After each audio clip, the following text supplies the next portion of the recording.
राधा माधव कुंज बिहारी, जय राधा माधव कुंज बिहारी। गोपी जना वल्लभा गिरिवरधारी, गोपी जना वल्लभा गिरिवरधारी। यशोदानंदन ब्रज जन रंजन, यशोदानंदन ब्रज जन रंजन।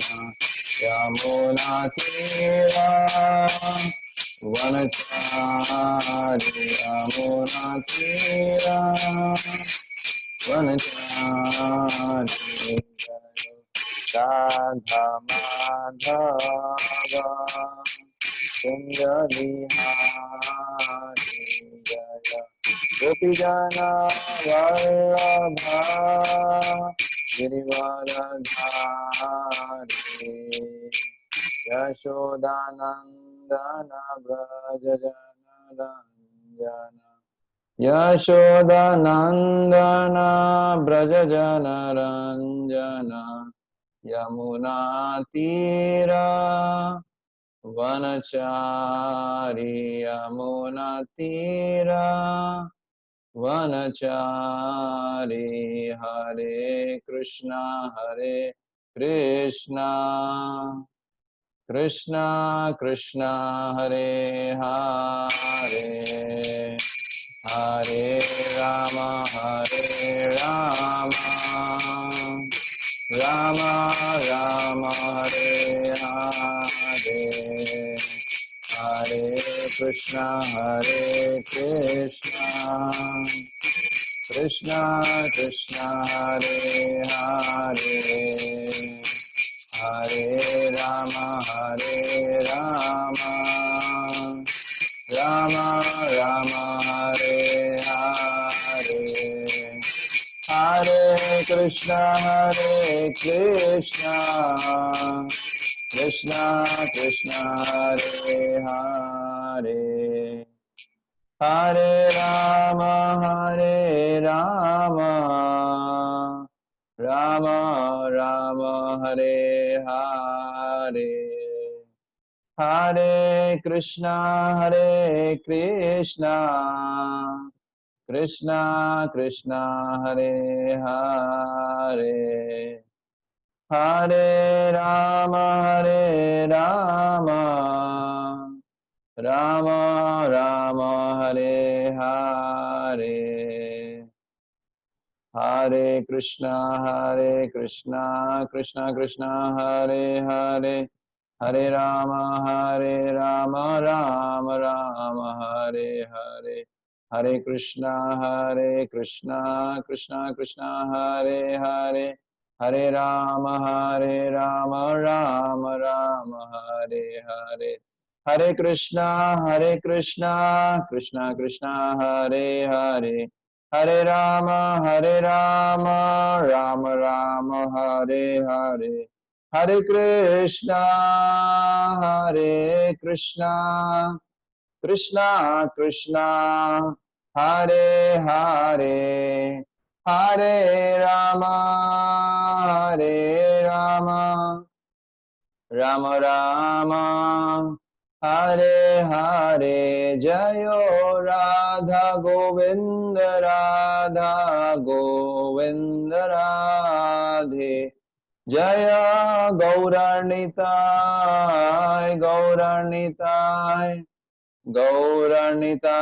जय गौरानिताय, जय जय प्रभुपाद,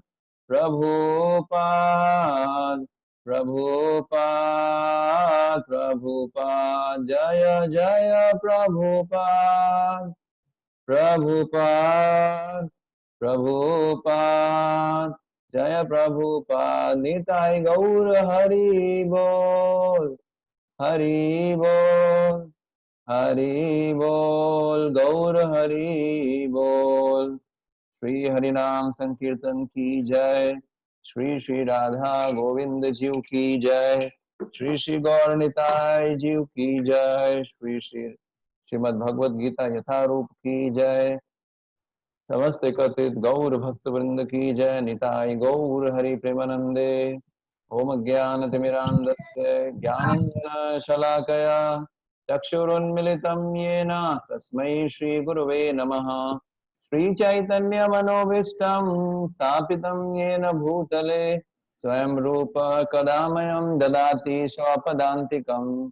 वन्देऽहं श्रीगुरो श्रीयुतापदकमलं श्रीगुरुन् वैष्णवांश्च श्रीरूपं साग्रजातं सहगण रघुनाथान्वितं तं सजीवं सावधेतं सावधूतं परिजन सहितं कृष्ण चैतन्य देवं श्री राधा कृष्ण पादान् सहगण ललिता शिविशाखान्वितांश्च नमो विष्णुपादाय कृष्ण प्रेष्ठाय भूतले श्रीमते भक्ति वेदांत स्वामिन्निति नामिने।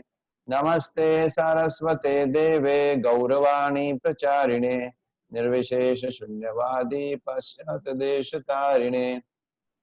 नमो महावदन्याय कृष्ण प्रेम प्रदायते कृष्णाय कृष्ण चैतन्य नामने गौरतुषे नमः। हे कृष्ण करुणा सिंधो दीनबंधो जगतपते गोपेश गोपिका कांत राधा कांत नमस्तुते। तप्त कांचन गौरांगी राधे वृंदावनेश्वरी वृषभानुसुते देवी प्रणमामि हरिप्रिये। वाञ्छाकल्पतरुभ्यश्च कृपा सिन्धुभ्येव च पतितानां पावनेभ्यो वैष्णवेभ्यो नमो नमः। जय श्री कृष्ण चैतन्य प्रभु नित्यानंद श्री अद्वैत गदाधर शिवासादि गौर भक्त वृंद। हरे कृष्णा कृष्णा कृष्णा हरे हरे हरे राम राम राम हरे हरे। तार्थमर्जुनस्यादौ कुर्वन् गीतामृतं ददौ लोकत्रयोपकाराय तस्मै कृष्णात्मने नमः। अज्ञाननिराधिरुपेति यया विशेषं भक्ति परापि भजते परिपोषमुच्चैः तत्त्वं परं स्फुर्ति दुर्गमम् अपि अजर्षम् षड्गुण्यवृत्स्वरचितं प्रणमामि गीतम्। मनोजवं मारुतुल्यवेगं जितेन्द्रियं बुद्धिमतां वरिष्ठं वातात्मजं वानरयूथमुख्यं श्रीरामदूतं शरणं प्रपद्ये। निखिलश्रुति मौलिरत्नमाला द्युति निराजिता पादपङ्कजान्ता अयि मुक्तकुलेरुपास्यमानां परित्रास्त्वं हरिनाम संशयामि। हरे कृष्णा। तो आप सब भक्तों का स्वागत है। आज हम दूसरे अध्याय का 41वां श्लोक चर्चा करेंगे। बहुत इंपॉर्टेंट श्लोक है, बहुत कोट किया जाता है अक्सर डिवोटीज के द्वारा। प्रभुपाद जी भी इसको कोट करते थे, तो मेरे पीछे पीछे आप श्लोक का जो है उच्चारण कर सकते हैं। व्यवसायत्मिका बुद्धि व्यवसाय आत्मिका बुद्धि एकः कुरु नन्दनः एकः कुरु नन्दन बहुशाखा हि अनतश्च बहुशाखायेनन्तश्च बुद्धय अव्यवसायिनाम्। बुद्धयो व्यवसायिनाम् व्यवसायत्मिका बुद्धिः व्यवसाय एकः कुरु एकः एकः कुरु नन्दनः बहुशाखा हि अनन्तश्च बहुशाखायेनन्तश्च बुद्धयो व्यवसायिनाम्। बुद्धयो व्यवसायिनाम् व्यवसायत्मिका बुद्धि व्यवसायत्मिका बुद्धिः एकः कुरु नन्दनः एकः कुरु नन्दन बहुशाखाय अनन्तश्च बहुशाखायेनन्तश्च बुद्धयो अव्यवसायिनाम्। बुद्धयो व्यवसायिनाम्। आप में से कोई पढ़ेंगे शब्दार्थ अनुवाद व तात्पर्य? मैं पढ़ूंगी। पढ़िए। व्यवसाय आत्मिका कृष्ण भावना अमृत में स्थिर बुद्धि बुद्धि एका एकमात्र की ही इस संसार में। कुरुनंदन एक कुरुओं के प्रिय पुत्र, बहुशाखा अनेक शाखाओं में विभक्त, ही निसंदेह अनंता असीम च भी बुद्धि अव्यवसायी नाम, जो कृष्ण भावनामृत में नहीं है उनकी। जो इस मार्ग पर चलते हैं वे प्रयोजन में दृढ़ रहते हैं और उनका लक्ष्य भी एक होता है। हे कुरुनंदन, जो दृढ़ प्रतिज्ञा नहीं है उनकी बुद्धि अनेक शाखाओं में विभक्त रहती है। तात्पर्य, यह दृढ़ श्रद्धा की कृष्ण भावनामृत द्वारा मनुष्य जीवन की सर्वोच्च सिद्धि प्राप्त कर सकेगा, व्यवसायित्व का बुद्धि कहलाती है। चैतन्य चरितामृत में मध्य 22.62 में कहा गया है, श्रद्धा शब्दे विश्वास कहे सुदृढ़ निश्चय, कृष्ण भक्ति कैले सर्व कर्म कुल है पुत है। श्रद्धा का अर्थ है किसी अलौकिक वस्तु में अटूट विश्वास। जब कोई कृष्ण भावनामृत के कार्यों में लगा होता है तो उसे परिवार, मानवता या राष्ट्रीयता से बंध कर कार्य करने की आवश्यकता नहीं होती। पूर्व में किए गए शुभ अशुभ कार्यों के फल ही उसे सकाम कर्मों में लगाते हैं। जब कोई कृष्ण भावना अमृत में संलग्न हो तो उसे अपने कार्यों के शुभ फल के लिए प्रयत्नशील नहीं रहना चाहिए। जब कोई कृष्ण भावना अमृत में लीन होता है तो उसके सारे कार्य आध्यात्मिक धरातल पर होते हैं, क्योंकि उनमें अच्छे तथा बुरे का द्वैत नहीं रह जाता। कृष्ण भावनामृत की सर्वोच्च सिद्धि देहात्म बुद्धि का त्याग है। कृष्ण भावनामृत की प्रगति के साथ क्रमशः यह अवस्था स्वतः प्राप्त हो जाती है। कृष्ण भावना भावित व्यक्ति का दृढ़ निश्चय ज्ञान पर आधारित है। वासुदेव सर्वम इति सहमात्मा सुदुर्लभ है। कृष्ण भावना भावित व्यक्ति अत्यंत दुर्लभ जीव है, जो भली भांति जानता है कि वासुदेव या कृष्ण समस्त प्रकट कारणों के मूल कारण है। जिस प्रकार वृक्ष की जड़ सींचने पर स्वतः ही पत्तियों तथा टहनियों में जल पहुंच जाता है, उसी तरह कृष्ण भावना भावित होने पर मनुष्य प्रत्येक प्राणी की अर्थात अपनी, परिवार की, समाज की, मानवता की सर्वोच्च सेवा कर सकता है। यदि मनुष्य के कर्मों से कृष्ण प्रसन्न हो जाएं, तो प्रत्येक व्यक्ति संतुष्ट होगा।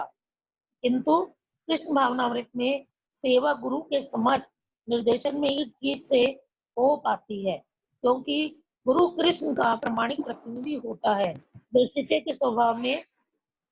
शिष्य के स्वभाव से परिचित होता है और उसे कृष्ण भावनामृत की दिशा में कार्य करने के लिए मार्ग दिखा सकता है। अतः कृष्ण भावनामृत में दक्ष होने के लिए मनुष्य को दृढ़ता से कर्म करना होगा और कृष्ण के प्रतिनिधि की आज्ञा का पालन करना होगा। उसे गुरु के उपदेशों को जीवन का लक्ष्य मान लेना होगा। श्री विश्वनाथ चक्रवर्ती ठाकुर ने गुरु की प्रसिद्ध प्रार्थना में उपदेश दिया है, यस्य प्रसादात भगवत प्रसादो यस्य अप्रसादात न गति कुतोपि दानंस्तु वंस्तस्य यशस्त्री संध्यम वंदे गुरो श्री चरणारविंदम। गुरु की तुष्टि से भगवान भी प्रसन्न होते हैं। गुरु को प्रसन्न किए बिना कृष्ण भावनामृत के स्तर तक पहुंच पाने की कोई संभावना नहीं रहती। अतः मुझे इनका चिंतन करना चाहिए और दिन में 3 बार उनकी कृपा की याचना करनी चाहिए और अपने गुरु को सादर नमस्कार करना चाहिए। किंतु यह संपूर्ण पद्धति देहात्म बुद्धि से परे सैद्धांतिक रूप में नहीं वरन व्यवहारिक रूप में पूर्ण आत्मज्ञान पर निर्भर करती है। जब सकाम कर्मों से इंद्रिय तृप्ति की कोई संभावना नहीं रहती, जिसका मन दृढ़ नहीं है, वही विभिन्न सकाम कर्मों की ओर आकर्षित होता है। हरे कृष्ण। हरे कृष्ण। तो ये बहुत ही महत्वपूर्ण श्लोक है और थोड़ा इसको समझना पड़ेगा, क्योंकि थोड़ा डीप श्लोक है ये। तो व्यवसायत्मिकः बुद्धिः एकः कुरु नंदनः बहुशाखा ही अनंतश्च बुद्धयो अव्यवसायिनः। तो ये यहाँ पर एक्चुअली जैसे कि हमने दूसरे अध्याय के 39 नंबर श्लोक में चर्चा किया, फिर 40 श्लोक में चर्चा किया। तो भगवान कृष्ण इस श्लोक में क्या बता रहे हैं? भगवान कृष्ण इस श्लोक में उस बुद्धि का वर्णन कर रहे हैं जिसमें व्यक्ति कर्म बंधन से छूटने का दृढ़ संकल्प करता है। मतलब भगवान कृष्ण अर्जुन के समक्ष उस बुद्धि का वर्णन कर रहे हैं। किस बुद्धि का? जिससे व्यक्ति कर्म बंधन से छूटने का दृढ़ संकल्प करता है। तो एक बार मैं फिर थोड़ा बैक जाऊंगा ताकि आपको थोड़ा क्लियर हो। 39 नंबर श्लोक जो था, जिसमें भगवान ने फर्स्ट टाइम ये बताया था कि वह जो है उस बुद्धि का वर्णन करेंगे जिस बुद्धि के द्वारा अर्जुन जो है कर्म बंधनों से छूट पाएंगे। जब हमने दूसरे अध्याय का 39 श्लोक चर्चा किया था, उसमें मैंने आपको बताया था कि बुद्धि योग के बारे में। तो वहां पर कृष्ण बताते हैं उस बुद्धि के बारे में जिस बुद्धि के माध्यम से अर्जुन अपने कर्म बंधनों को काट सकेंगे। और फिर 40वें नंबर श्लोक में नेहा विक्रमो नाशोस्ते में भगवान कृष्ण ने उस बुद्धि का, किस बुद्धि का? जिस बुद्धि के माध्यम से अर्जुन अपने कर्म बंधनों को काट सकेंगे, उस बुद्धि के 3 विशेषताओं का वर्णन किया था।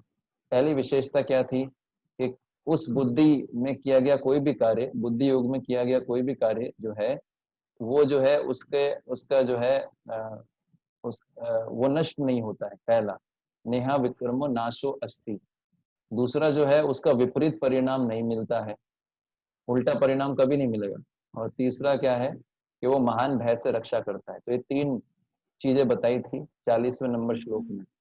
और आज का जो श्लोक है उसमें भगवान बेसिकली क्या बता रहे हैं कि किस प्रकार ये जो बुद्धि है, जिस बुद्धि के माध्यम से कर्म बंधनों को काटा जा सकता है, ये बुद्धि जो होती है, ये क्या है? ये बुद्धि, इस बुद्धि की तुलना भगवान अभक्तों की अनेक प्रकार की बुद्धियों से कर रहे हैं तथा बता रहे हैं कि इस प्रकार की जो बुद्धि होती है, कौन से प्रकार की बुद्धि? इस प्रकार की जो बुद्धि होती है, कौन सी बुद्धि? जो कृष्ण भावनामृत में होती है। ये जो बुद्धि होती है, ये बुद्धि जो होती है एक ही रहती है। ये बुद्धि हमेशा एक ही रहती है। पर जो अभक्त होते हैं, जो कृष्ण भावना भावित नहीं होते हैं, जिस बुद्धि योग में नहीं होते हैं, उनकी बुद्धि जो होती है उससे भगवान इस बुद्धि का कंपैरिजन कर रहे हैं। एक तरफ तो दिव्य बुद्धि का कंपैरिजन कर रहे हैं, कृष्ण भावना भावित जो बुद्धि है या जो बुद्धि योग है या वो बुद्धि जिसके द्वारा कर्म बंधनों को काट सकते हैं, उस बुद्धि का कंपैरिजन भगवान साधारण व्यक्तियों की बुद्धि से कर रहे हैं, उन व्यक्तियों की बुद्धि से जिन व्यक्तियों की बुद्धि जो है कई शाखाओं में बटी हुई है, ये बता रहे हैं। तो यहाँ पर 2 शिक्षा मिलती है हमको। पहला क्या है? व्यवसायत्मिका बुद्धि एकः कुरु नंदन, कि इस मार्ग पर जो बुद्धि होती है वो एक ही होती है। तो ये व्यवसायत्मिका जो शब्द है, ये 2 शब्दों से मिलकर बना है। व्यवसाय और आत्मिका, 2 शब्दों से मिलकर बना है, व्यवसाय और आत्मिका। व्यवसाय का मतलब होता है बेसिकली व्यवसाय का मतलब होता है दृढ़ संकल्प, दृढ़ संकल्प। और आत्मिका का मतलब होता है आत्मा वाला या आत्मा वाली। तो व्यवसायत्मिका बुद्धि का मतलब है कि ऐसी वस्तु जिसकी आत्मा दृढ़ संकल्प हो। और इसको डीप में देखा जाए तो ऐसी बुद्धि, हाँ है ना, इसको अगर हम डिटेल में देखें, व्यवसायत्मिका बुद्धि का मतलब क्या है? यदि है हम इस व्यवसायत्मिका बुद्धि का कंपैरिजन करते हैं एक पेड़ से, तो इसको समझ पाएंगे कि व्यवसायत्मिका बुद्धि क्या होती है। एक पेड़ जो होता है, एक्चुअली आत्मा शब्द जो है इसमें आत्मिका, व्यवसाय और आत्मिका। व्यवसाय का मतलब होता है, मैंने बताया, दृढ़ संकल्प। और आत्मिका मतलब होता है आत्मिका जिसमें आत्मा होती है, आत्मा वाली। आत्मा का जो हम कई बार सबको पता है आत्मा का मतलब क्या है, जीवात्मा। लेकिन एक शब्द के अनेक अर्थ होते हैं वैदिक दृष्टिकोण से। तो आत्मा का एक अर्थ ये भी होता है कि वह भाग, किसी भी वस्तु की आत्मा क्या है?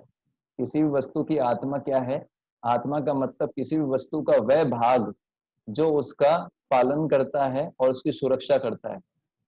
आत्मा का मतलब क्या है? साधारण शब्दों में, किसी भी वस्तु का वह भाग जो उस वस्तु का पालन करता है या उसका सुरक्षा करता है। तो अगर हम इस व्यवसायत्मिका बुद्धि का कंपैरिजन एक पेड़ से करें, तो पेड़ जो होता है, पेड़ के अंदर एक जड़ होती है, एक तना होता है और ऊपर का हिस्सा होता है। तो हम देखते हैं कि जो पेड़ होता है, वृक्ष होता है, वो क्या करता है, वो अपनी आत्मा, वृक्ष जो होता है वो अपनी जड़ों पे खड़ा होता है। तो पेड़ की आत्मा क्या हो गई, पेड़ की आत्मा, आत्मा जड़। मतलब उस वस्तु का वह भाग जो उसका पालन करता है और जो उसको सुरक्षा देता है। तो पेड़ का पालन और सुरक्षा कौन करता है, पेड़ का पोषण कौन करता है, जड़। तो यहाँ जड़। पर पेड़ जो होती है, जो पेड़ है, उस पेड़ का जो आत्मा है वो क्या है वास्तव में, जड़। क्योंकि जड़ के सहारे पेड़ खड़ा रहता है और जड़ से ही उसको भोजन पानी सब प्राप्त होता है। तो इस पेड़ से कंपेयर करते हैं व्यवसायत्मिका बुद्धि। जिस प्रकार एक पेड़ जो है वो अपनी जड़ पर निर्भर होता है, उसी प्रकार जो व्यवसायत्मिका बुद्धि जो होती है वो दृढ़ संकल्प पे ऊपर आधारित होती है। तो यहाँ पर व्यवसायत्मिका बुद्धि को पेड़ से कंपेयर किया गया है और जड़ से कंपेयर किया गया है दृढ़ संकल्प। तो कैसा दृढ़ संकल्प, दृढ़ संकल्प का मतलब है ऐसा दृढ़ संकल्प जिसके माध्यम से कोई ये विचार करता है कि मुझे इस संसार से छूटना है, मुझे कर्म बंधन से छूटना है, मुझे संसार के भोगों में फंसना नहीं है। जब इस तरह का दृढ़ संकल्प लिया जाता है तो इसको बोलते हैं दृढ़ संकल्प। जो व्यवसायत्मिका बुद्धि, जो पेड़ रूपी व्यवसायत्मिका बुद्धि है, उसका जड़ है इस तरह का दृढ़ संकल्प। तो यहाँ पर शिला प्रभुपाद जी लिख भी रहे हैं, दृढ़ संकल्प का मतलब क्या है, श्रद्धा शब्द विश्वास सुदृढ़ निश्चय कृष्ण भक्त कैले सर्व कर्म कृत है। तो इसी को जो है दृढ़ संकल्प बोला जाता है। इसी को जो है शिला प्रभुपाद जी यहाँ पर क्या बोल रहे हैं, बोल रहे हैं श्रद्धा बोल रहे हैं, दृढ़ श्रद्धा, या इसी को दृढ़ संकल्प बोला जाता है। आप समझ पा रहे हैं। तो जिस प्रकार वृक्ष जो होता है अपनी जड़ से शुरू होता है, जड़ के बल पे खड़ा होता है और जड़ के द्वारा ही पुष्ट होता है, ठीक है, और ऊपर बढ़ता रहता है, उसी प्रकार ये व्यवसायत्मिक का जो बुद्धि है ये क्या होती है कि एक दृढ़ संकल्प से शुरू होती है। कौन सा दृढ़ संकल्प, ये दृढ़ संकल्प कि मैं कर्म बंधनों में नहीं फंसूंगा, मैं संसार के भोगों में अब नहीं फंसूंगा। इस दृढ़ संकल्प से ये व्यवसायत्मिक बुद्धि शुरू होती है। इसी के माध्यम से, इसी पे वो खड़ी रहती है, इसी के माध्यम से वो बढ़ती है ना। तो वृक्ष जितना ऊपर बढ़ता है उतना उसकी जड़ को स्ट्रांग होना चाहिए, या जितना वृक्ष ऊपर बढ़ता है इसका मतलब उसका जड़ उतना स्ट्रांग होता है, या जिसकी जड़ स्ट्रांग होती है वही वृक्ष ज्यादा ऊपर जा सकता है। तो उसी प्रकार से जिस व्यक्ति का दृढ़ संकल्प ये तीव्र होगा कि मुझे संसार के भोगों में नहीं फंसना है, मुझे कर्म बंधनों से निकलना है, वही उसकी व्यवसायत्मिका बुद्धि जो होगी वही जो है वो अच्छी प्रकार से विकसित होगी, है ना। तो यहाँ पर भगवान कह रहे हैं एकह। एकह का मतलब क्या है, एक। एकह मतलब एक। तो भगवान बताना चाहते हैं कि ऐसा व्यवसायत्मिका जो बुद्धि होती है, भक्ति के अंदर जो व्यवसायत्मिका बुद्धि होती है, ये बुद्धि जो होती है एक ही रहती है, ये विभक्त नहीं होती, डिवाइड नहीं होती। तो अगर हम पेड़ के उदाहरण से समझना चाहें, कुछ कुछ पेड़ होते हैं जो, जैसे आपने देखे होंगे, उनकी ब्रांचेस नहीं निकलती, है ना। कुछ ऐसे पेड़ होते हैं जो अनेक शाखाओं में विभक्त नहीं होते, बहुत ज्यादा उनकी शाखाएं नहीं निकलती, है ना, बहुत ज्यादा नहीं निकलती है, और वो हमेशा ऊपर की तरफ ही जाते हैं। उसी प्रकार से भगवान बोल रहे हैं कि ये बुद्धि भी सदा कृष्ण की ओर ही विकसित होती है और किसी अन्य प्रकार के जो है शाखाओं में इसका विभाजन नहीं होता। इसलिए प्रभुपाद जी लिख रहे हैं इसके तात्पर्य में कि जब कोई कृष्ण भावनामृत के कार्यों में लगा रहता है तो उसे परिवार, मानवता या राष्ट्रीयता से बंधकर कार्य करने की आवश्यकता नहीं होती। तो ये परिवारवाद, मानवतावाद, राष्ट्रीयवाद, ये सब क्या अनेक शाखाएं हैं। अगर कोई पूर्णतया कृष्ण की सेवा में संलग्न है तो उसको जो है उसको क्या करना है, उसको जो है अनेक प्रकार के, अगर कोई डिटरमाइंड है कि मुझे कृष्ण की सेवा करना है पूरे जीवन भर, पूरी तरह से कृष्ण की सेवा में लगा हुआ है, उसको अनेक प्रकार के कर्तव्य निभाने की आवश्यकता नहीं है। समाजवाद, परिवारवाद, राष्ट्रीयवाद, उसमें बंद, उसके सारे बंधन उस पर काम नहीं करते। क्यों? क्योंकि उसका लक्ष्य एक है, कृष्ण को प्राप्त करना। और हम ये देख सकते हैं शिला प्रभुपाद जी के जीवन से। शिला प्रभुपाद जी जब अमेरिका नहीं गए थे तो वो दिल्ली में क्या करते थे, back to Godhead magazine आपने पढ़ा होगा लीलामृत में, कि वो दिल्ली में जाके मथुरा से जाते थे दिल्ली टांगे में बैठ के, है ना, सॉरी, वृंदावन से मथुरा जाते थे टांगे में बैठ के, मथुरा से फिर थर्ड क्लास में बैठ के दिल्ली जाते थे। फिर वहां पर प्रभुपाद जी जो है खुद ही लिखते थे, खुद ही उसका प्रूफ रीडिंग करते थे। फिर वो कागज खरीदते थे चांदनी चौक उधर जाके, फिर वो जो है उस पे जो है प्रिंट करवाते थे, खुद ही डिस्ट्रीब्यूट करते थे, वन मैन आर्मी। तो कई बार शिला प्रभुपाद जी की ऐसी स्थिति होती कि उनके पास टाइम नहीं होता था, धन नहीं होता था, तो वो कई बार भोजन भी नहीं करते थे। और जिस दुकान वाले से वो पेपर खरीदते थे, वो दुकान वाला देखता था, अरे जो भी दुकानदार थे वो देखते थे इतना श्रम कर रहे हैं शिला प्रभुपाद, इतना श्रम किस लिए कर रहे हैं। तो प्रभुपाद जी को बोलते थे इतना श्रम क्यों कर रहे हो। शिला प्रभुपाद जी बोलते थे ये श्रम करना ही उनके जीवन का लक्ष्य है।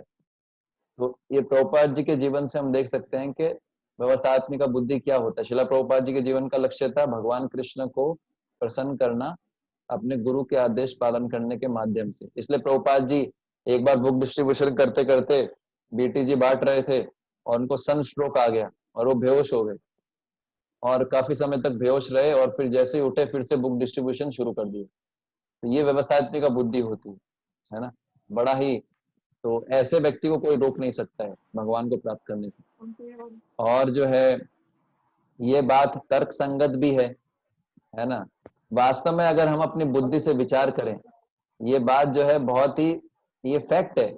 अगर हम अपनी बुद्धि से विचार करें, मैं आप लोगों से पूछना चाहता हूँ, आप लोग सब यहाँ पर बुद्धिजन हैं, यहाँ पर सब बुद्धिजीवी हैं सब लोग, तो आप लोग बताइए अपनी बुद्धि से विचार करके कि जीवन का लक्ष्य क्या होना चाहिए वास्तव में। आप में से कुछ लोग, मेरी तरह सारे लोग तो जो है फुल टाइम डेडिकेटेड नहीं है, आप लोग में, आप में से कुछ स्टूडेंट है, कुछ वर्किंग है, कुछ गृहस्थ हैं, है ना। तो आपको क्या लगता है, अपनी बुद्धि से विचार करके बताइए कि जीवन का लक्ष्य क्या होना चाहिए वास्तव में। वास्तव में क्या होना चाहिए जीवन का लक्ष्य, आप समझ पा रहे हैं? हाँ प्रिंस प्रभु, अनम्यूट करना है आपको। हाँ बताइए। लक्ष्य प्रभु, how to die, because if you go कहीं और जाते तो वो सिखाते how to live, but Prabhupada told us how to die actually. Okay, कैसे मरा जाए जीवन का लक्ष्य। और जी तो सब रहे हैं। आप ऐसा बोलेंगे तो सारे लोग डर जाएंगे क्योंकि मरना कोई नहीं चाहता। Actually the fact answer is like how to attain the love and develop love for God. वो भी एक आंसर है, बट मेरा पर्पस मुझे ये लगता है कि how to die, that is more important. Okay, और यहाँ पर बहुत बुद्धिजीवी हैं, तो बुद्धिजीवी भक्त, आप लोग भक्त लोग हैं, आप बताइए क्या लगता है अपनी बुद्धि से सोच के कि जीवन का लक्ष्य क्या होना चाहिए। भगवान को प्राप्त करना, और भगवान की सेवा करना, भगवान की सेवा करना, भक्ति करना, भक्ति करना। और यस, अनम्यूट करना पड़ेगा, आप लोग को अपने आप से अनम्यूट कर सकते हैं वैसे। हाँ बताइए। कृष्ण प्रेम प्राप्त करना है। कृष्ण प्रेम प्राप्त करना, वाह बहुत बड़े बड़े शब्द बोले जा रहे हैं यहाँ पर मुझे डर लग रहा है आपके ये शब्द सुन के और हरि नाम पे पूर्ण श्रद्धा होना और पूरा जीवन सिर्फ सर्व करने में स्पेंड करना भगवान को और उनके भक्तों को। बहुत अच्छा, तो आपने सबने सही बताया। अगर आप देखिए, आपने खुद नहीं आंसर दिया है, मैंने कोई गन नहीं रखा, मैंने आपके जो है सिर पे कोई गन नहीं रखा कि आप गलत आंसर, सही आंसर नहीं देंगे तो आपको उड़ा दूंगा, या मैंने आपको कोई रिश्वत नहीं दिया। आप सबको पता है, हम सबको पता है कि जीवन का वास्तविक लक्ष्य क्या होना चाहिए, राइट। तो ये नॉर्मल है, ये फैक्ट है कि जीवन का लक्ष्य वास्तव में यही होना चाहिए कि कृष्ण को प्रसन्न करना। कृष्ण को प्रसन्न कैसे किया जाए, और कोई लक्ष्य होना नहीं चाहिए। अब इसमें इसलिए शास्त्रों का वचन है, एक बड़ा श्लोक आता है, शास्त्रों का वचन क्या है, श्लोक आता है, संसारे अस्मिन् महाघोरे जन्म मृत्यु समाकुले पूजनम वासुदेवस्य तर्कवादिभिः स्मृतम। तो शास्त्रों का वचन है कि जितने प्रकार के तर्कवादी हैं, जो तर्क करते हैं, उन्होंने अपने तर्क से यही निष्कर्ष निकाला है कि ये जो संसार है भयानक है, बहुत डरावना है संसार। पदम पदम यद विपदम न तेषाम, और ये जन्म मृत्यु के चक्र है संसार के अंदर, और सभी जीवात्माएं इसमें व्याकुल हो रही हैं, परेशान होती हैं। अतः जीवन का एकमात्र कार्य क्या होना चाहिए? श्री कृष्ण का पूजन करना। तो शास्त्र बोल रहे जीवन का एकमात्र लक्ष्य क्या है? श्री कृष्ण का पूजा करना, है ना। तो वास्तव में जीवन का लक्ष्य यही होना चाहिए कि श्री कृष्ण को प्रसन्न करना, ठीक है। और श्री कृष्ण जो है वो अपने भक्त की परीक्षा लेते हैं। जब कोई व्यवसायत्मिक का बुद्धि इस श्लोक को जीवन में लागू करता है तो कृष्ण उसका टेस्ट लेते हैं। कैसे टेस्ट लेते हैं कि भगवान देखते हैं, भगवान हमको जो है अनेक प्रकार की समस्याएं देते हैं और हमको अनेक प्रकार के प्रलोभन देते हैं, और देखते हैं कि क्या ये अपने डिटर्मिनेशन से पीछे हटता है कि नहीं। तो जनरली क्या होता है कि बुद्धि कब विचलित होती है? बुद्धि दो परिस्थिति में विचलित होती है। क्या लगता है आपको, बुद्धि कौन कौन सी परिस्थिति में विचलित होती है? क्या लगता है? लोगों को दिखाना हैं? ज्यादा सुख में और ज्यादा दुख में। ओके, काफी सही सुख बताया आप। में हाँ, और ज्यादा दुख में। ओके। तो बुद्धि कब विचलित होती है? जब या तो बहुत ज्यादा कठिनाई होती है, या बुद्धि कब विचलित होती है? जब बहुत ज्यादा जो है भोग भोग करने का अपॉर्चुनिटी होता है ना। जब बहुत ज्यादा भोग करने का अपॉर्चुनिटी होता है तब जो है बुद्धि जो होती है वो डाइवर्ट होती है, वो विभक्त होती है। या जब बहुत ज्यादा भोग करने का या बहुत ज्यादा समस्या आता है जीवन में, तब जो है वो डाइवर्ट होती है। और ये दोनों का उदाहरण है हमारे पास। अगर हम देखेंगे दोनों का उदाहरण क्या है? दोनों का उदाहरण है हरिदास ठाकुर। हरिदास ठाकुर जो थे उनके जीवन में दोनों परिस्थिति आई थी। उनको 22 बाजार के अंदर, हरिदास ठाकुर को 22 बाजार के अंदर कोड़ों से मारा गया, पीटा गया, और हरिदास ठाकुर को बोला गया, बोले हरिनाम छोड़ो। हरिदास ठाकुर ने क्या बोला? खंड खंड हाइले। बहुत सुंदर श्लोक है, मेरे को अभी याद नहीं है, इसको याद किया जा सकता है। बहुत सुंदर बोलते हैं, बोले मेरे शरीर के टुकड़े टुकड़े कर दो, काट काट के फेंक दो, फिर भी मैं हरिनाम नहीं छोड़ूंगा। तो इसको बोलते हैं, क्या बोलते हैं? व्यवसायत्मिका बुद्धि। एक तो उनपे कठिनाई आई फिर भी उन्होंने नाम नहीं छोड़ा। दूसरा हरिदास ठाकुर का उदाहरण है, ये तो कठिनाई वाला उदाहरण है। और जब उनको प्रलोभन मिला, एक वैश्या जब उनको प्रलोभित किया वैश्या ने, फिर भी हरिदास ठाकुर विचलित नहीं हुए, उनकी बुद्धि जो है विभक्त नहीं हुई, है ना। या तो प्रलोभन मिले या कठिनाई आए, अगर उस स्थिति में भी किसी का बुद्धि जो है विभक्त नहीं होता है, मतलब अपने जो है लक्ष्य से हटता नहीं है, उसको बोलते हैं व्यवसायत्मिका बुद्धि, है ना। और इसी श्लोक के तात्पर्य में श्रीला विश्वनाथ चक्रवर्ती ठाकुर बहुत सुंदर लिखते हैं। क्या लिखते हैं कि वो बता रहे हैं, श्रीला विश्वनाथ चक्रवर्ती ठाकुर, के व्यवसायत्मिका बुद्धि का मतलब क्या है कि जो श्रीला गुरुदेव हैं, आध्यात्मिक गुरु हैं, जो आध्यात्मिक गुरु आदेश देते हैं, जैसे आध्यात्मिक गुरु बोलते हैं 16 माला का ध्यान पूर्वक जप करो, 4 नियम पालन करो, मंगल आरती करो, है ना, मॉर्निंग प्रोग्राम करो, इवनिंग प्रोग्राम करो, प्रचार करो, है ना, कृष्ण प्रसाद ग्रहण करो, भागवत पढ़ो, गीता पढ़ो। ये जो भी आदेश देते हैं, यही मेरे जीवन का लक्ष्य होना चाहिए, इसको बोलते हैं व्यवसायत्मिका बुद्धि। मतलब इतना हद तक बोलते हैं कि एक शिष्य की कामना यही होनी चाहिए और यही उसका कार्य होना चाहिए कि किस प्रकार गुरु को प्रसन्न करे। सपने में भी और कोई इच्छा नहीं आनी चाहिए, गुरु की इच्छा से, कृष्ण की इच्छा से अलग सपने में भी इच्छा नहीं आनी चाहिए। शिष्य को ये नहीं सोचना चाहिए अरे मैं ये आदेश पालन करूंगा तो मेरे को सुख मिलेगा, दुख मिलेगा। नहीं, मेरा संसार भले ही उसका नाश हो जाए, भले ही उसकी जो है कुछ भी हो जाए, लेकिन वही सोचता है कि मुझे तो गुरु के आदेश का पालन करना है, मुझे गुरु को प्रसन्न करना है, कृष्ण को प्रसन्न करना है। हाँ, समझ, कितना भी समस्या है, कितना भी मेरे भजन के मार्ग में बाधा है, लेकिन मैं भक्ति नहीं छोड़ूंगा। इसको बोलते हैं व्यवसायत्मिका बुद्धि, है ना। तो ये एक पॉइंट है।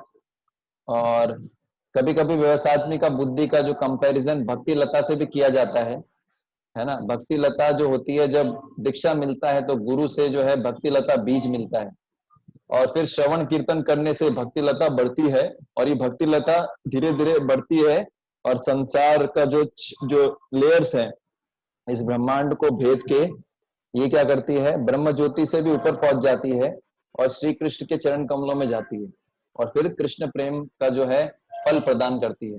तो कभी कभी इस व्यवसायत्मिका बुद्धि की तुलना किससे की जाती है, भक्ति लता से। ठीक है, तो ये तो पहला पार्ट हो गया श्लोक का। और दूसरा पार्ट क्या है, अब क्या, विभौ शाखा ही अनंतश्च बुद्ध अव्यवसायी नाम, कि जिसकी जो दृढ़ प्रतिज्ञा नहीं है उसकी बुद्धि अनेक शाखाओं में विभक्त होती है।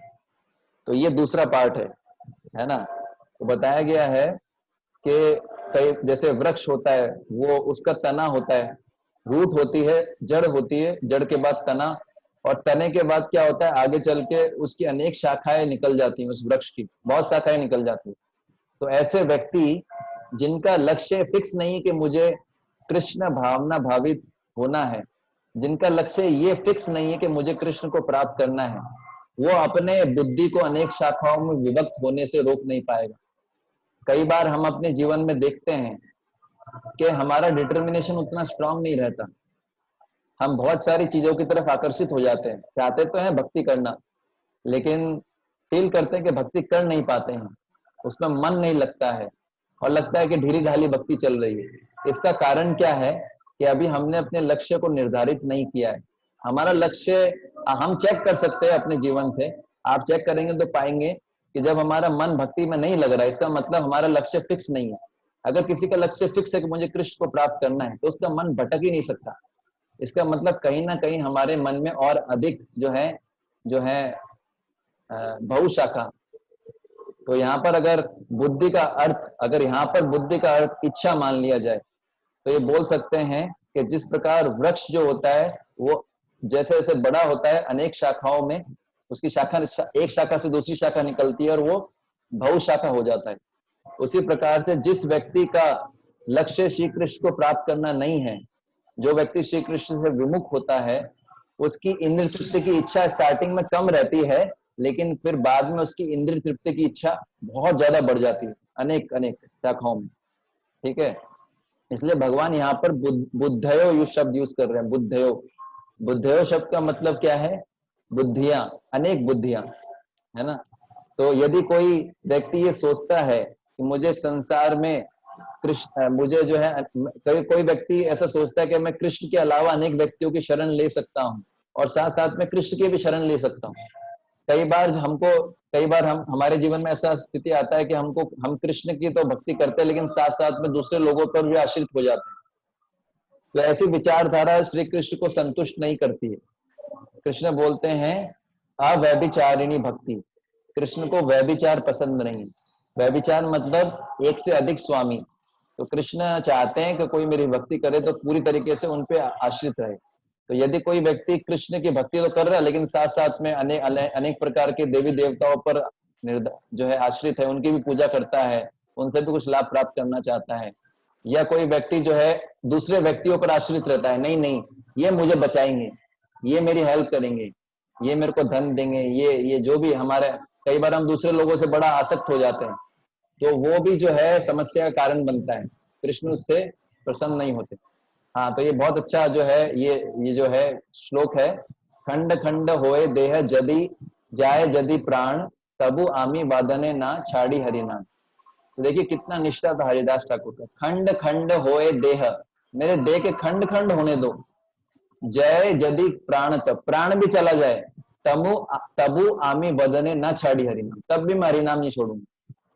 तो कोई व्यक्ति अगर ऐसा डिटरमाइन कर ले तो उसको कौन रोक सकता है। तो बात यही है कि अगर कोई साधक है वो भक्ति में डिटरमाइंड नहीं रह पा रहा है, इसका मतलब उसको समझ जाना चाहिए डिटर्मिनेशन से भक्ति नहीं कर पाता है। उसका एक कारण ये भी कि उसका लक्ष्य फिक्स नहीं है, उसकी शाखा, उसकी इच्छाएं अनेक है, उसको पता नहीं हो सकता है उसको ऊपर से पता ना हो, उसको लगता नहीं होता, लेकिन कहीं ना कहीं अनेक उसकी इच्छाएं हैं उसके मन में, इसी कारण से वो दृढ़ता से भक्ति नहीं कर पाता है। और फिर यहाँ पर भगवान बोल रहे हैं व्यवसायत्मिका। तो व्यवसायत्मिका शब्द बड़ा महत्वपूर्ण है, मैंने बताया था। व्यवसायत्मिका शब्द व्यवसाय यूज हुआ, व्यवसाय का मतलब होता है बिजनेस, है ना।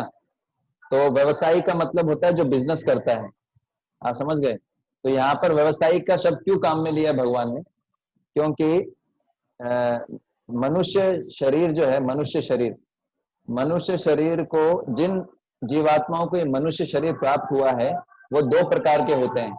एक को व्यवसायी बोलते हैं, एक को अव्यवसायी बोलते हैं। मनुष्य जीवन एक सुंदर गाड़ी के समान है, मनुष्य शरीर एक कार के समान है। तो जो वास्तव में जिसको बिजनेस करना, आपने देखा जो एक्सपर्ट बिजनेसमैन होता है वो बहुत ही पैसा बचाता है हर जगह से और मैक्सिमम प्रॉफिट कमाता है। एक्सपर्ट बिजनेसमैन को पता होता है क्या करना चाहिए क्या नहीं करना चाहिए। पर जो बिजनेसमैन एक्सपर्ट नहीं होता है वो बहुत ज्यादा नुकसान खाएगा और ज्यादा प्रॉफिट भी नहीं कमा पाएगा। तो यहाँ पर जो जिन व्यक्तियों को ये मानव शरीर मिला है, जिन जीवात्माओं को, उनको व्यवसायी बनना चाहिए, अच्छा बिजनेसमैन बनना चाहिए कि मानव शरीर का, मानव जितने समय तक हमारे पास मानव शरीर है उसके हर सेकंड को हम कृष्ण की सेवा में लगाएं ताकि कृष्ण प्रेम रूपी धन प्राप्त करें। मनुष्य शरीर को गाड़ी से कंपेयर किया गया है ना, और इसकी सहायता से हम कृष्ण कृष्ण प्रेम रूपी जो है धन प्राप्त कर सकते हैं। पर जो अव्यवसायी होता है, जो बुद्धिमान, जो वास्तव में अच्छे बिजनेसमैन नहीं होते, वो इस मनुष्य शरीर को यूज करते हैं इंद्रिय तृप्ति में। तो ये सीखना चाहिए। और इसमें बहुत सुंदर एक उदाहरण आता है, एक कहानी आती है, शायद शिला भक्ति सिद्धांत सरस्वती महाराज ये कहानी सुनाते थे, गीता का संसार। सुनना चाहते हैं आप? ये कहानी बड़ी इंटरेस्टिंग है। इस कहानी का नाम है गीता का संसार। तो इसमें वर्णन आता है कि एक बार एक गुरुजी थे, उनका एक शिष्य था, ब्रह्मचारी था। तो गुरुजी बोलते हैं कि शिष्य को आदेश दे के जाते हैं कि गीता पठन करो, भक्ति करो और रोज गीता का अध्ययन करो। तो इस प्रकार से वो अध्ययन करता है गीता का। अब गुरुजी तो चले जाते हैं यात्रा पे और लंबे समय के लिए जाते हैं। अब इधर शिष्य जी जो है गीता का अध्ययन करते हैं। अब देखते हैं कि उनकी जो गीता की प्रति थी, गीता की किताब थी, उनकी गीता की किताब को एक चूहा आके काट लेता था बार बार। उनके पहले जो कुटिया थी उसमें चूहे रहते थे, तो चूहे आके उसको काटते थे। तो बड़ा परेशान हो गया। वो सोचता था यार ये तो मैं गुरु का आदेश पालन ही नहीं कर पाऊंगा, चूहे ने अगर इसको काट लिया। तो उसने दिमाग लगाया क्या करना चाहिए। तो उसको लगा कि एक बिल्ली पालनी चाहिए। तो उसने एक बिल्ली लेके आया वो, और बिल्ली रखी ताकि अगर चूहा ज्यादा परेशान करेगा तो बिल्ली उसको क्या करेगी, खा लेगी। तो चलो ठीक है, अच्छा दिमाग लगाया तो बहुत अच्छी बात है, ठीक है। अब बिल्ली रखी उसने, अब बिल्ली तो रख ली, वो आराम से अपना गीता अध्ययन करता था, है ना, गीता अध्ययन करता था। लेकिन अब एक और समस्या आने लगी कि बिल्ली बोलती थी म्याऊं म्याऊं म्याऊं। बिल्ली बोलती थी मुझे भूख लगी है, मुझे कुछ पिलाओ, दूध पिलाओ। तो वो शिष्य सोचा अब इस बिल्ली का देखना पड़ेगा क्या करना है। तो उसने फिर सोचा कि अब बिल्ली रखी चूहे को मारने के लिए, अब बिल्ली का भी तो पालन करना पड़ेगा ना। तो वो उसने गाय रखी, एक गाय, सोचा एक गाय रखी। तो गाय से वो जो है दूध निकालता था बेचारा और बिल्ली को पिलाता था, और फिर जो है बिल्ली चूहे को जो है खाती थी। तो उसका जो है वो गीता अध्ययन करता था। अब क्या हुआ, कुछ समय तक तो चला, फिर उसको लगा यार गाय का दूध निकालना तो इतना काम होता है, पहले गाय को चारा भी खिलाओ, गाय का केयर भी करो, मैं तो करी इतना टाइम तो मेरे पास है ही नहीं, मुझे गीता पढ़ना है। तो ऐसा करके फिर उसने सोचा क्यों ना मैं शादी कर लूं, शादी कर लूंगा तो मेरी जो पत्नी आएगी वो ध्यान रखेगी, वो दूध भी निकाल देगी और जो है वो प्रॉब्लम भी सॉल्व हो जाएगा, मैं पढ़ाई भी कर पाऊंगा, टाइम बचेगा मेरा। तो ऐसा करके वो जो है शादी कर लेता है। फिर उसकी पत्नी आती है तो फिर पत्नी जो होती है वो दूध निकालती है, तो कुछ दिन तक तो चलता है। फिर पत्नी उसको जो है बोलती है कि भाई अब आपको कमाना भी तो पड़ेगा, आपने मेरा जिम्मेदारी लिया है ना, तो आपको क्या करना है, जॉब करना पड़ेगा। अब कमाना है तो भाई पैसा चाहिए गृहस्थी को सपोर्ट करने के लिए। तो अब बेचारा जॉब करने लग गया, है ना, जॉब करने लग गया। कुछ दिन में उसके पुत्र हो गए। तो बहुत समय बाद, ऐसा काफी लंबे समय तक हुआ, कुछ समय बाद जो है गुरुजी आए बहुत लंबे यात्रा से, और वो जो है गुरुजी को देख के प्रणाम किया और उसके साथ में उसके 2-3 पुत्र थे, उन्होंने भी प्रणाम किया। तो गुरुजी चौंक गए, बोले ये क्या, मैं जब गया था तो तुम अकेले थे, अभी ये कौन है तुम्हारे साथ? तो फिर जो है उसने बताया कि गुरुदेव ऐसा ऐसा हुआ। तो गुरुदेव जो है बड़े ही जो है दुखी हुए, दुखी इन सेंस इसलिए दुखी हुए, बोले कि और पूरे जो है चौंक गए, बोले मैंने तुमको क्या आदेश दिया था और तुमने क्या कर दिया? अब वो गीता तो पढ़ ही नहीं पाया। क्यों? तो उसने गुरुजी को बोला, गुरुजी गीता का संसार, आपने जो आदेश दिया था ये गीता का संसार, गीता का संसार मतलब आपने जो आदेश दिया था गीता पढ़ना है, उसी का संसार है ये सब। तो पॉइंट ये है, इस कहानी के माध्यम से ये बताना चाहते हैं कि उसने बुद्धि तो लगाया, लेकिन उसने गुरुजी से नहीं गाइड लिया, गुरुजी से पूछा नहीं, गाइडेंस नहीं लिया, है ना, मन माने ढंग से कार्य किया। और उसकी जो है उसकी बुद्धि जो है एक रूप नहीं थी, है ना। अगर एक रूप होती, वो गुरुजी से पूछता, सलाह लेता, उसको सॉल्यूशन मिलता।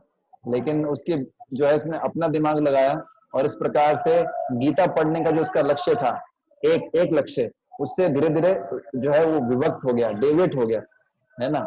तो ऐसा इसलिए जो है भगवान बोलते हैं इस श्लोक के अंदर कि जो भक्त नहीं है उनकी बुद्धि अनेक प्रकार से विभक्त रहती है, अलग अलग डायरेक्शंस में रहती है, इसलिए वो दृढ़ संकल्प के साथ भक्ति कर ही नहीं पाती। और लास्ट में भगवान कुरुनंदन शब्द यूज कर रहे हैं। कुरुनंदन शब्द जो है, कुरु महाराज कुरु अर्जुन के वंश में एक राजा हुए हैं जो भगवान के भक्त थे, और अर्जुन ने हमेशा ऐसे कार्य किए हैं जिससे उस कुरु राजा को बड़ा आनंद मिला है, उन्होंने आनंदित किया अपने आचरण से कुरु राजा को। तो यहाँ पर कृष्ण बोल रहे हैं कि अर्जुन अब ऐसा कार्य मत करो जिससे कुरु जो राजा हैं उनको कष्ट मिले, ऐसा कार्य करो, युद्ध करो जिससे उनको आनंद मिले, है ना। तो इस प्रकार से श्लोक में ये अनेक प्रकार से भगवान समझा रहे हैं। तो किसी का कोई प्रश्न है तो आप पूछ सकते हैं। वहीं रखा था, नहीं इधर रखा था, धोने के इधर। चर्चा हमारा समाप्त होता है, किसी का कोई प्रश्न है तो पूछ सकते हैं। प्रभु जी अभी आपने जो भक्ति लता का बताया था, हाँ, कि गुरु से भक्ति बीज प्राप्त होता है, एक बार वो बता दीजिए कैसे बताया था। इस व्यवसायत्मिका बुद्धि को पेड़ के अलावा भक्ति लता से भी कंपेयर किया जाता है। भक्ति लता जो होती है, भक्ति को लता से कंपेयर हाँ किया जी। गया है ना। तो गुरु जो होते हैं हमको भक्ति लता का बीज देते हैं। जब हम दीक्षा लेते हैं तो गुरु हमको भक्ति लता का बीज देते हैं, और हमारे हृदय को वो भूमि बताया गया है जिसमें ये बीज बोया जाता है। और फिर जो है श्रवण कीर्तन करते हैं। कई लोग ऐसा सोचते हैं दीक्षा ले लिया सब कुछ हो गया, ऐसा नहीं है। दीक्षा तो शुरुआत है, दीक्षा में हमको भक्ति लता बीज मिलता है, और फिर धीरे धीरे श्रवण कीर्तन के जल से, जैसे भक्ति लता को, अगर लता को पोषित करना है तो जल चाहिए, सींचना पड़ेगा, तो श्रवण कीर्तन करना पड़ेगा। फिर ये भक्ति लता धीरे धीरे बढ़ती है, बढ़ते बढ़ते बढ़ते बढ़ते ये इस ब्रह्मांड को छेदती हुई श्री कृष्ण के चरण कमलों में जाती है। तो तब फिर जो है ये कृष्ण प्रेम रूपी फल देती है, इस प्रकार। और कोई प्रश्न?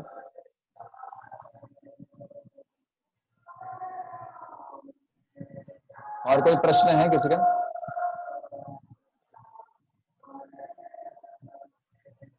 प्रभु जी मैं ये पूछ रही थी कि आज आपने कई दिनों बाद क्लास ली है या हमारी मिस हो गई बीच में? नहीं, एक्चुअली कल लिया था मैंने क्लास, बीच में एक दिन मिस हुआ था, पता नहीं। प्रभु जी कल हमें तो मैसेज नहीं आया। ग्रुप पे तो डाला था मैंने, कल 16 चैप्टर पे हुआ था, 16 चैप्टर पे 16 नहीं प्रभु जी पॉइंट। मैसेज नहीं आया। मैं वही सोच रही थी कि इतने दिन हो गए प्रभु जी क्लास नहीं ले रहे जन्माष्टमी के बाद से। एक्चुअली जन्माष्टमी में तो सेवा इतना ज्यादा था तो जन्माष्टमी में नहीं लिया था, हाँ जी। लेकिन अभी कल हुआ और था। उसके बाद और एक हुई है कल। अच्छा कल हुआ था। मैसेज नहीं आया। हाँ, अब से आएगा वो तो, उस ग्रुप पे तो डाला था मैंने, पता नहीं हो सकता है कि आप तक कैसे पता पहुंचा नहीं है, तो मुझे भी पता नहीं, पर एनीवे। और कोई प्रश्न? ठीक है। चलिए ठीक है, आप लोग का बहुत बहुत धन्यवाद। जगत गुरु शिला प्रभुपाद की जय। हरि हरि।